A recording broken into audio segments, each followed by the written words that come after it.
un'altra di un pretaccio. Aveva passato l'esame di Piovano. E allora un nipote che si voleva vendicare, ne aveva fatto, ma ricordate?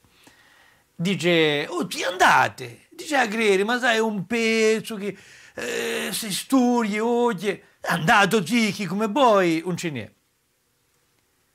E va, e allora l'esaminatore che lo conosceva dice, di te, chi vuole Agnus Dei?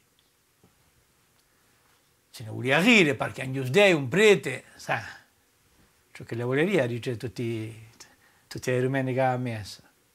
Ah, dice, beh, dice, sapete, ha già studiato, ma sino a qui non ci sono qui junto. Allora lì, siete fiascato. E l'anno dopo, cioè, vi essere l'esame. E un nipote, oggi stavolta andate, dice, ma non mandate a Agnus Dei. Dice, oggi questa per me una via terra sapiuta. E chi vuole dire Agnus Dei? Vuole dire, ecco l'agnello di Dio. Oh, Cristo, oh, scusa. Stavolta poi non mi facciano. Poi si presenta. L'esaminatore che ubere dice, a questo Ghivi le vogliono mandare cose facili. E dice, allora quest'anno, sapete poi ciò che lui è Agnus Dei. Dice, quest'anno poi insomma, no? Ecco un montone di Dio.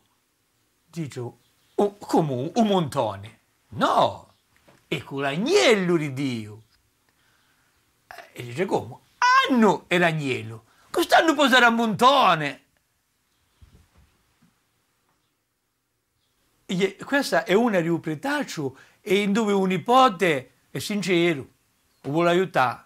Perché in le vole corse i preti sono sempre ignorantoni, i frati invece no, sono sapienti, parlano italiano. E questo Chivi, un pretaccio, quello di staseria Chivi, ha tenuto un nipote si vendicheggia. E Chivi è la ignoranza che anche quando un nipote non si vendicheggia mica, ne faccio una vittima.